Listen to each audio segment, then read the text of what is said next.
what people don't realize, my love? That when there's no issue, when there's no problem, and you're creative, problem will come. Hey guys, welcome back from that episode of It's That Deep Pod. I hope you're well. I hope you're feeling good.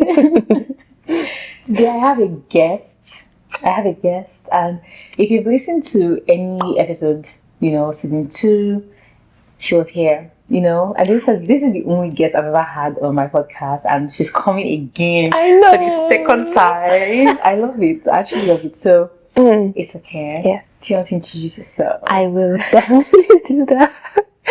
Hi everyone. Like my lovely friend has said here, my name is Isoke. Obviously you guys have heard my voice. Very sweet voice. But it's a good thing that you can put a face to the voice. So hope you all are doing well. We have a really lovely episode. Yes. What do you have any bits about you, random facts or anything that you want to share with listeners? If you know the Nigerian artist Ashake, he said Osaro Orobusa. And this is so funny. This is so random. Very random. I want to know where I agree. He said Osaro Orobusa, and then that was the first time I've heard my middle name, because my middle name is Osaro in a song. And yeah, just that's random. Very random. And it's okay, loves Ashake. Oh Jesus. Oh, there's no song of Ashake I don't know.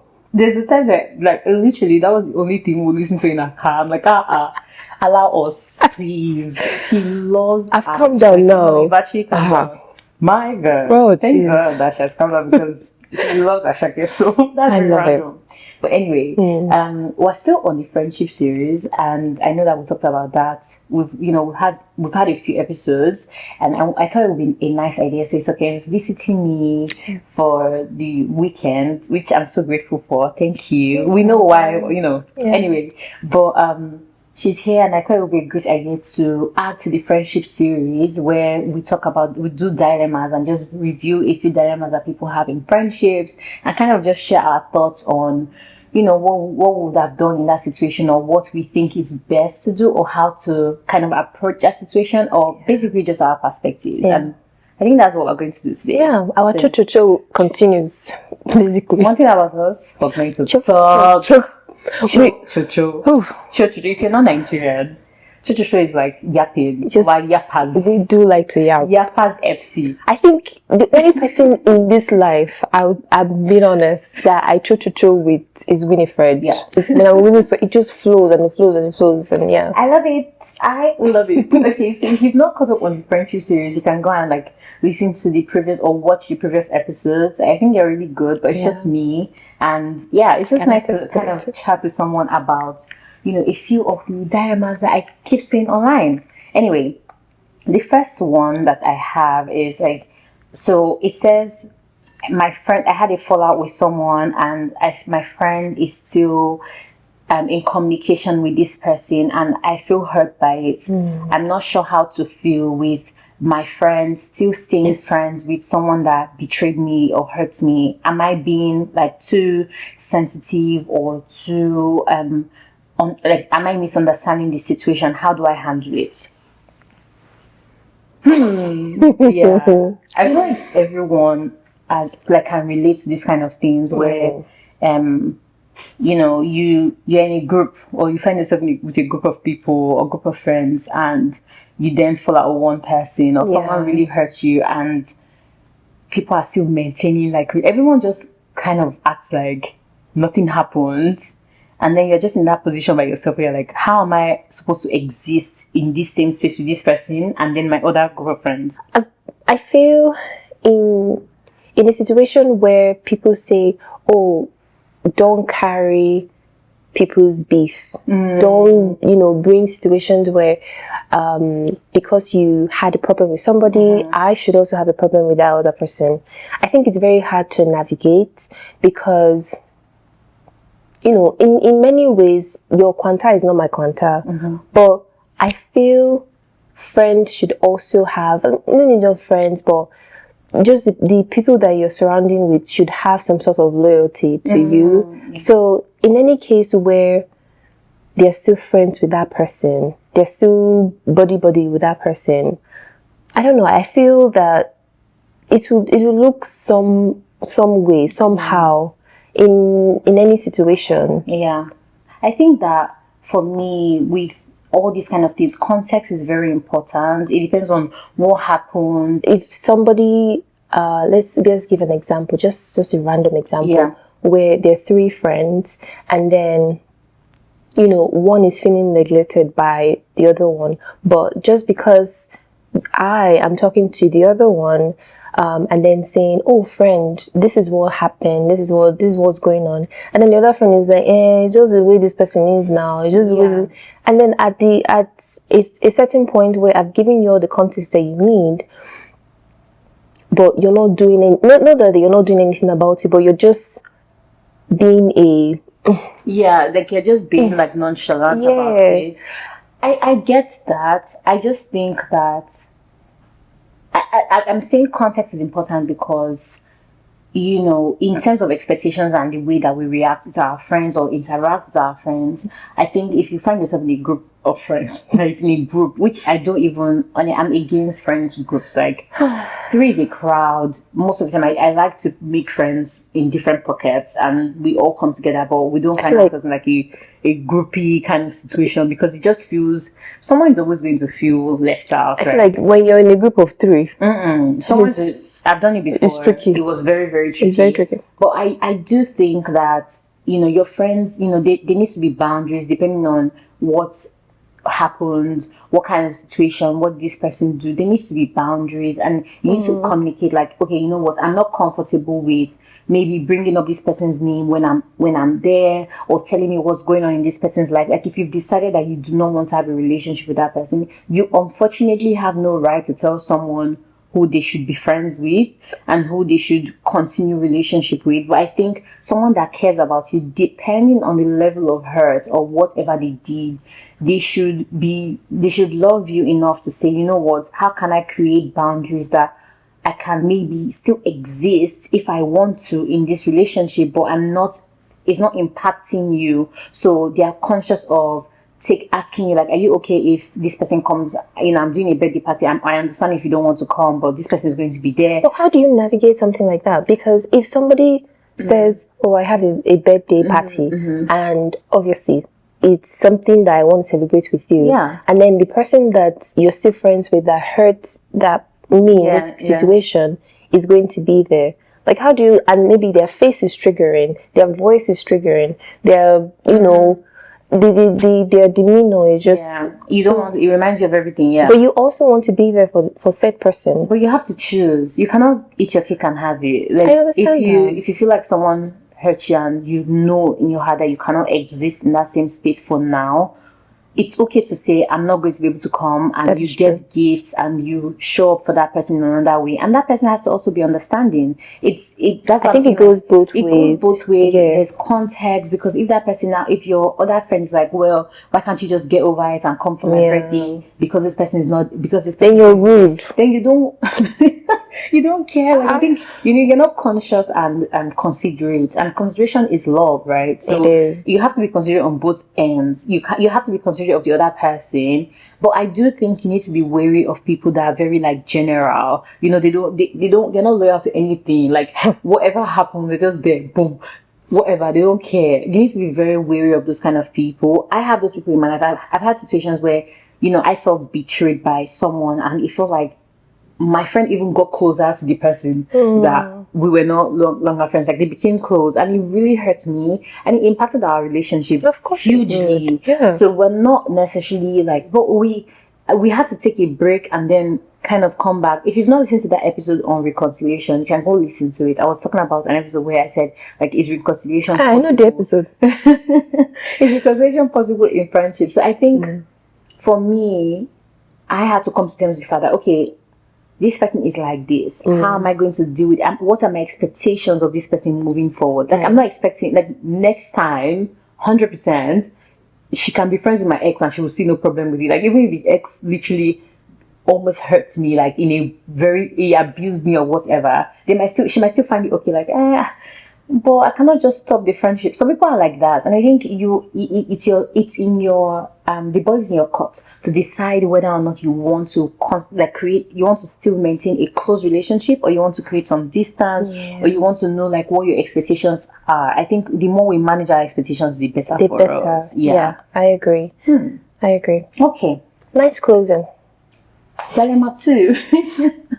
Dilemma 2. So this one says that my friend got married recently, and I feel like I'm not being prioritized in our relationship. Like I don't know where to well, I'm paraphrasing, but let me just read it. Okay, so my friend got married recently, and I don't know how to explain it, but I feel deprioritized in a way.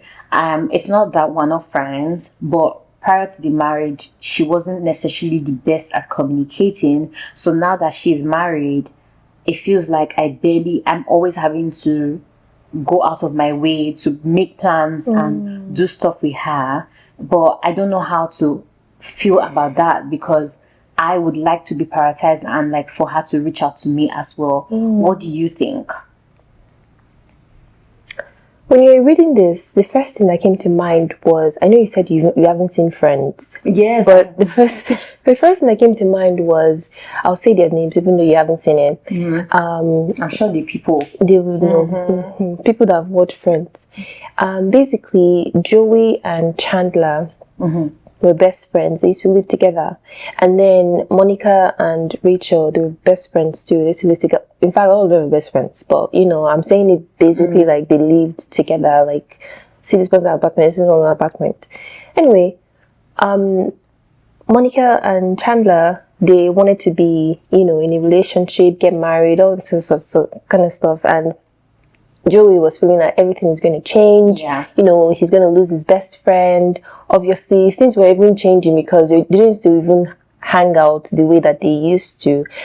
He sat his friend down and Ned said that truly things would change. You know, I'm going to be in a relationship now. My priorities has changed. So it's not really going to be as it used to be. But the fact that he understood where his friend was coming from and then reassured him that they're still going to have, I don't know what he called it, but maybe Bruce Thursday or something like that. In this type of situation, you're supposed to talk to the person and then say, I know I'm a bad communicator, but I'm letting you know that even though times may not be as it used to be, where it's just us, I'm still going to make you feel like you're a priority, because because as friendship you still have you should have that bond with your friend, even though you've gotten married, even though you now have someone that is in your space, is supposed to be, you guys are coming together as one, such like that. You're supposed to still look at the relationships that you formed and then still hold on to those relationships. So I get where the friend is coming from. Yeah. Because, say for instance now, it will not happen to the both of us in Jesus' name. Amen. Say both of us now. And then, first of all, there's distance between us. Right. And then, there's work, there's family, there's this. Yeah. And all of a sudden you're no longer talking, you're no longer communicating. I call you, you don't answer. Right. I try to make plans. I'll feel some sort of way. Of course. So I do get where she's coming from. Yeah, I think what I sense here from this dilemma is like this fear of, because you already know, you have an understanding that this person was not wasn't great at communicating. Yes. You're already having that fear that is going to get worse. And I relate to this so much because change is something that I now know that I need time to get into. So when my cousin got married this year, I had to start telling myself that things were going to change literally like maybe 6 months prior, even without us knowing when they were going to get their wedding date or when they were going to get married.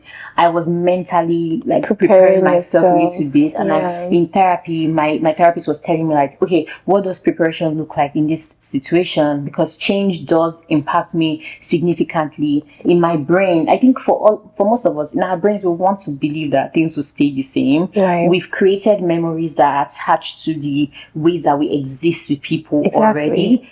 So we are like, we don't want that to shift, but it does have to shift. It's just, I think, again, goes back to consideration and knowing the people that you're around. So, for example, if you say your friend already is bad at communicating, you already have that, and that should, in a way, give you the insight of grace. It should allow you have a little bit more grace for that person. But if you know that communication is very important to you and that person is not great at communicating, and I'm so sorry, that person will never give you what you want, because she was already bad at communicating in the beginning, or whoever, he or she, was already bad at communicating in the beginning. There's no way that in marriage you will just automatically change. And Does that make sense? And I feel like that's an added, contemplation to the situation that you're already in. Exactly. You can't, like, you're contemplating, oh, this person is this. They might add another. No. It's not gonna be. So I think when we get to know people, like, you already know some things that I'm good at, and your shortcomings. Yes, my shortcomings. I think you have to decide on your own as a human being. Can I live with this or can I not? Because inevitably, what you're trying to do is change this person, and then you become worried that now that you're getting married, that you've already felt like you were extending yourself when she was not married. Now that she's married, you feel like you're the one making plans and whatnot. You can communicate that, and you can say, I understand that you're married. I understand that you need to prioritize your partner as well, but I would like you to put in the effort, even if it's once a month. Let us make sure that we're going to do something. Yeah, you can reassure the person that this day we're going to meet up. Every time we'll do this. This will be our just tackle Tuesday, yes. something Wednesday, something Saturday. I can just give the whole week, Sabine. I'm sorry. No, honestly, don't apologize. Like, honestly, and at least even if it's once a month, because one thing I think in adult friendships that people, I don't know what you want to say. I think people don't. If you have friends that don't acknowledge your feelings, is where you get frustrated, where they're like, but you're supposed to understand, I'm married, it's not easy, I have to kiniko. If those are kind of responses you get, you become flustered and you're getting stressed about, am I being too much, or is it because I'm single, or whatever. I think there are married people that prioritize friendships as well. I don't want you to feel like, once your friends are married, that they just abandon you. It's not true. If you know someone that values friendship, not because they're single, not because they're not yet married, like, just period, who they are, friendships are a huge part of their lives. They value you as a friend. I don't think you would be in a situation where you might struggle. There might be changes in, like, okay, we're not hanging out as much, we're not communicating as much, we cannot be on FaceTime for 3 hours the way we would be. That is change, but it's not abandonment. Those are two different things. Yeah. I think in this situation, for using just this context that we've been given, in this situation, it would feel like this stage that this person is venturing into, it almost feels like, you said at the beginning, it feels like fear, like it's rooted in fear, and it would lead to her feeling like, this, my friend, is abandoning me. Right. Because there's no way where, okay, sure, you're not good at communicating, but you can also be good in different ways. It doesn't have to just be, I don't talk to you, or I don't call you as much. It could be that you show up for them, you surprise them in ways that the other friend would just be like, this is up so, for the lack of communication. But I feel like if you value communication, no matter what, it's like someone, let's say your love language is acts of service, or quality time, and your partner now wants to compensate in terms of gifts giving, in terms of other things, regardless of how great those things are.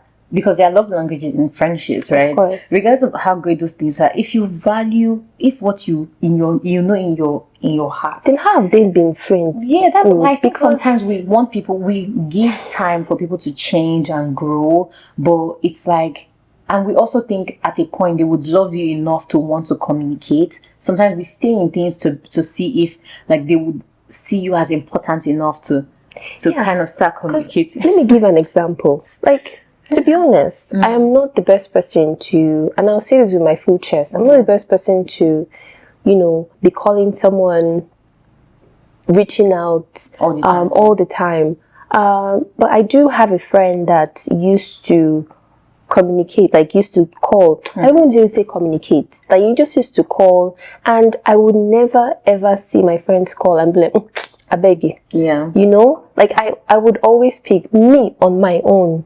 I'll just assume that everybody's doing fine. You know, I'll put on a TV show. I don't need to call somebody to have a gist. You know, I'm okay being by myself. But then I would always prioritize my friendship over me just be like, I don't want to. Like, I feel like if somebody is a bad communicator, you still, like, I could be the one to call you. I could be the one to reach out to you. But yeah, but nobody wants to always be the one reaching out to someone. I've never seen anybody in this life that enjoys being the only one. I think most of the time, what I compromise feel like now. as human beings, we have to come into acceptance of truth. Like, you know, you come to face the reality that this is how this person is like this. I can't really change this person. Why are they like that in a relationship? But that's not your business because you're not their lover.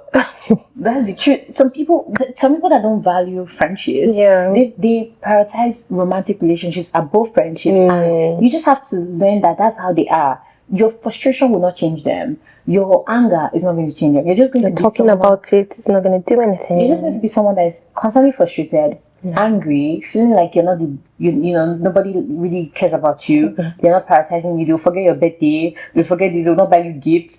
You will always be so frustrated. I think you need to focus that energy on finding friends that have the same values as you do. 100%. Right. Oh. But if that's not the case, understand that if that's not the case of like an extreme situation, understand that there are seasons in relationships, in your friendships. We've talked about that before. You know, seasons are very important, and there's preparation that needs to happen for your relationships. Like, change will happen. And if you know your triggers, if you know that you have a fear of abandonment, you fear change, like it takes you time to kind of get used to a new kind of vibe, or it takes time for you to get used to change, then you need to start preparing. He says, should I reduce my best friend of 2 years?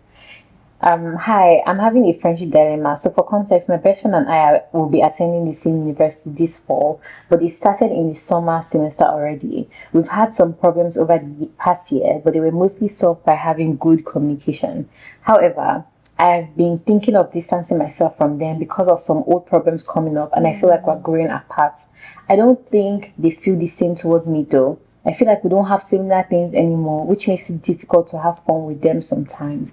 I do not enjoy smoking weed or snorting cocaine. Yeah. And also sometimes I feel they depend on me too much for things like money, which I have brought up recently. I do think I still have some resentment about them needing money from me in the past, but I'm trying to move past it. Anyways, I wonder what would be the best way to distance myself a little bit, because we were planning on dorming together, but I have changed my mind on that, and I really don't want to go to university at all anymore. You don't want to go to university anymore? But she just said that they're starting in the fall, so why don't you want to go to university again? This thing is... It's a bit complicated, It's a bit complicated. That's crazy. You don't want to go to university anymore? Because of the friend, or just... She need... Which advice does she need? I'm so confused. So you want to go to... Okay, let's just assume that you're still going to go... Let's assume that you're even confused about university and it has nothing to do with this, your friend. Right. You want to distance yourself because it feels like the friend's like a burden. Like, the way that they used to have fun sounds like that's not what she's into anymore, or he, or whatever. So trying to now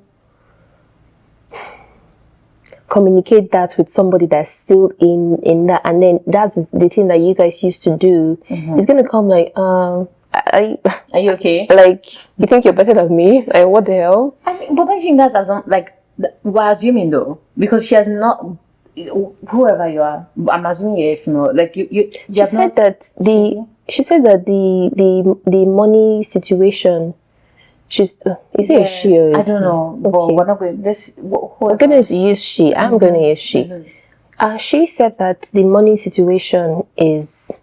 I mean, was I misinterpreting? Yeah, the money situation is like she's been asking for money from her. But I'm saying like if you've not communicated, or I don't want to smoke, I don't want to cocaine. That's crazy. Yeah, cocaine is crazy. But okay, if you've communicated that you don't want to smoke, you don't want to take cocaine anymore, and the person is making you feel a certain way, then you have every right to kind of now make that decision to be like, oh, I'm not interested. But if you've communicated and the person's like, yeah, that's fine, and they're living their lives and you're living, I think you guys can still be cool. Like, you guys can still be friends. I don't know about best friends. Yeah, but it's the lifestyle though. Like if somebody's lifestyle is so different from what I'm envisioning it to be, I can't be hanging out with you anymore, because if you're right there, we're talking, you bring out cocaine, you want to snort. You want to snort? I think in my mind, when I look at something like cocaine, when I look at something like all the other, not even weed, but just something that would take you, this is narcotics, right? Yes, yeah. I just think of it as this person is, you're hung up on it. Right. I think this was a very codependent friendship. It sounds like maybe you guys just found things that were, you guys were having fun, smoking and doing all of that. You found each other and then it just happened. Exactly. And now you're in a different space. So, but I don't think it's fully yours. Friendship is both ways, and if you feel like you have some resentment, maybe ask yourself what is all of that about? Like, are you angry that because your friends can ask you for money? That's what friendship's about. If I need help, it's okay to ask for help, but is it all the time? Are they abusing the friendship help, or the access to you? Those are things that you consider. Okay, the last dilemma I think we're going to do is okay. Oh, I'm excited dilemma regarding my living situation with a male friend. First of all, this is going to be a very long one. Very. So, brace yourself.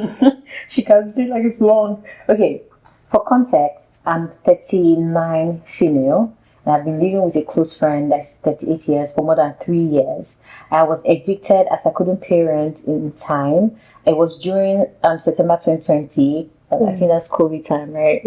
I spent some weeks couch surfing. Then my friend offered to let me stay at his place. I thought it was a temporary arrangement, but he never asked me to move.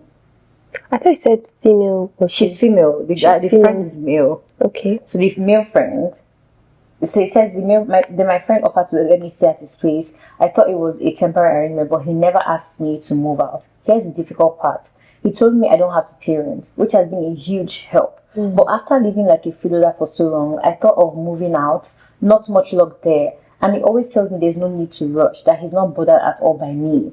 I understand that I may not be a financial burden, and he makes really good money, owing to his big job and side businesses, but I'm sure I'm being a burden in other ways. About a day or two ago, I had an honest conversation with him about how it's eating away at my self-esteem living with him. He's great though, incredible housemate. It's just that his apartment it's just that it's his apartment and that I don't do much besides covering the internet expenses and groceries. I'm a failure, as simple as that. The only solution I can come up with, and the one I've gotten in my previous post, is to move out.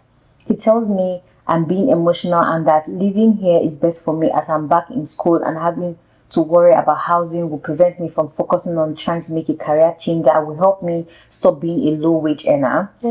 Well, into my 40s. I should say, he helped me get back in school for a career path similar to the one he followed. He told me to be practical and stop letting my intrusive thoughts jeopardize my living situation. I didn't really have anything to say back to him. Am I being emotional? Any insights will help. I don't know if emotional is the right word to use, but I think that she's finding it hard to accept niceness and kindness from someone that, wants to help and wants to put her on the right path, wants to be there for her. How some people, they find it hard, like you compliment them, your dress is nice, so this dress that I got from Abba. Legit, that thing annoys me so much. Oh, you're looking so beautiful, and it's like this my eyelash. Like, you can accept something, and maybe it's just the style of whatever they went through growing up, and now it's very hard for her to understand that something like this can be given to me free, or without any added stuff to it. But it's been 3 years. Again, like she has been staying with him since 2020. It's not easy though. I feel like if at this point you don't believe that he's being helpful to you, it's not that you're being emotional. You are internalizing a lot. You are getting in your own way. I think. Like, someone is, since 2020, he has not complained, but you're telling yourself that you're being a burden, and you've tried moving out. You did not get, and you're like, sorry for the way I read this thing, because I felt like I was struggling to read it, but the way it was written was very confusing as well. Okay. I was trying to. But anyway, I think, so if since 2020 you've said to someone in this, it is so hard for you to find someone that will not ask you for rent in this country. Right. It is not cheap. So that means he has a good job and he's happy to house you. He has not tried doing anything funny. Exactly. He's not being weird. You're covering something. It's not like you're eating all his food or anything. You're covering groceries. You're paying for internet.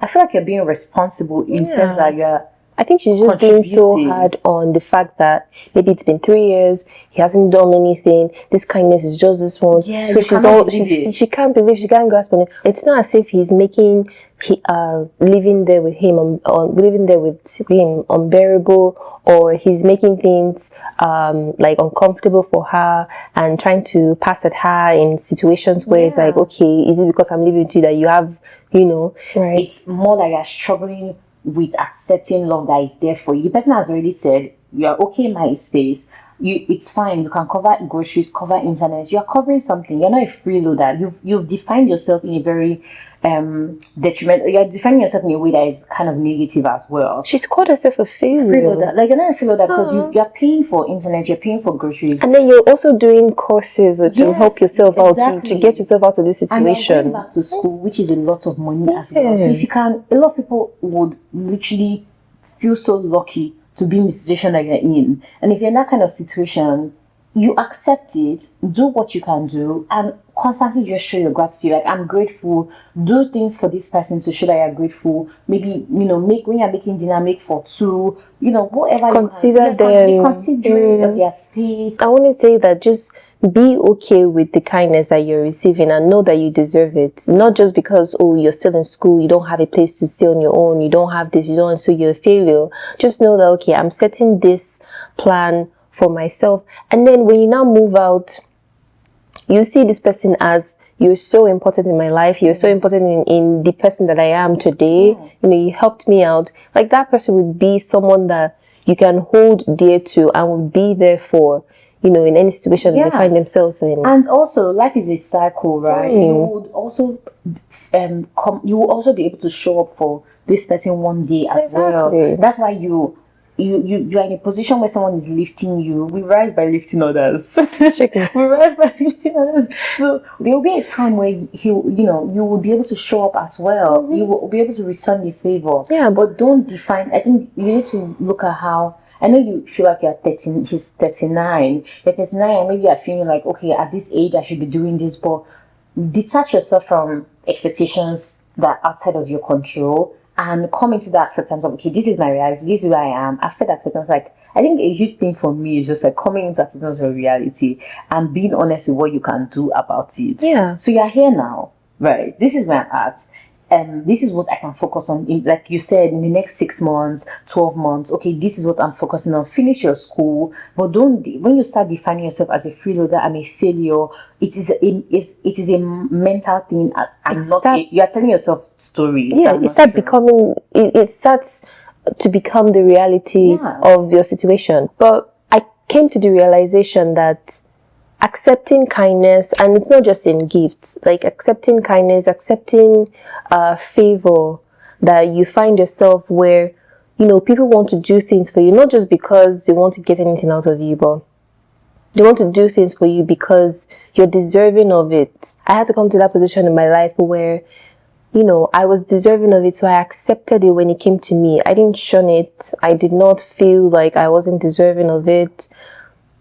As it came to me, I'll say, thank you, Jesus, I accept it, and I'll keep it moving. And then I'll be in a space where I can now even do to others what has been done to me. You can be in a situation where somebody will be in need too. And you will have space for that person as well, because someone has done it for you. Exactly. So the kindness, the way that it's been. You know why? Because also, we're hammering on this thing. I know. And you need to come out of that mental, because you need to Me too. sometimes, like, just being in a position where someone can be of help to you is such a blessing. And sometimes you getting your own head might be stopping you from being grateful. And gratitude is such a big thing, even in your relationship with yourself, in your relationship with other people, because now he has done you a huge favor, My dear. but you're stressing him out by he's now having to convince you of the favor that he has done. Like, You know what people don't realize, my love? That when there's no issue, when there's no problem, and you're creative, problem will come. remove societal like expectations from yourself. You don't need to come at the age where you are at. I think that journey of self-acceptance, discovery, coming into terms with where you are at, your reality, working on where you need to be. Right. Enjoy it. And maybe this is how God wants you to kind of shape your life. Enter that phase and accept it. So, yeah. She said it all. Okay, so that's it. So we don't have. It's okay. We've tried. I think we have. We have, right? Okay, cool. We've come to the segment where I share my favorite thing for the episode or the week, I like to say. And today I have this. It's going to be loud. I don't know if you guys can see. It's called Preventia. Yeah. It's dark chocolate chip cookies, but it's like I don't know how to explain it, but it's like biscuit, but it's also like cookies, and it's like oatmeal. It's okay. I brought it from Canada, so she stays in Toronto, so you brought it for me, and I've had two today. It is nice. Listen, you have to hold yourself. No, honestly, it is so nice, and like, just think of oat cookies. I love oat cookies, so it reminds me of it. But also, It's not even sugar. Like, if you're not a sugar person, this is it. You're not. I knew that you would enjoy this because it's not too sugar. I mean, we're almost on our 30s now. Do you want to? My dear, yes, tell them. Sugar is not our friend anymore. We talk about this every time. So I know that something like this, because I like to snack, and I know Winifred sometimes does too. So I was like, okay, I'm going to see and if you know me, you know this biscuit is my best friend. Because I literally, any single person, like people in the office now, they know that. They know this.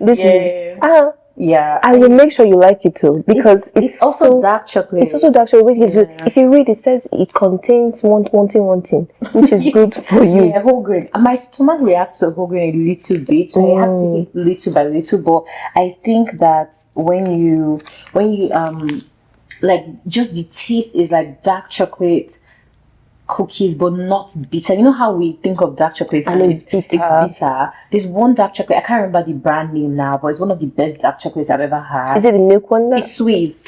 Okay. Swiss has one of the best dark chocolates I've ever tasted, and the quality is so good. It's not too bitter, so it reminds me of it. It has like, this is a good quantity of dark chocolate, right? And then like milk, oats. The balance is great. So it says here 70 milligrams serving of antioxidants.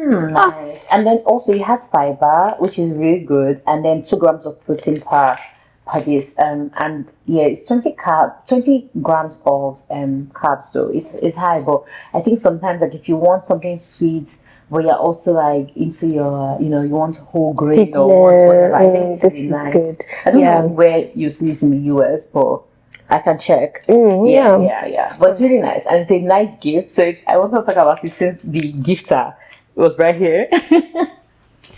But yeah, thank you guys for listening. Thank you for coming. Look at me with so much love. I love my friend.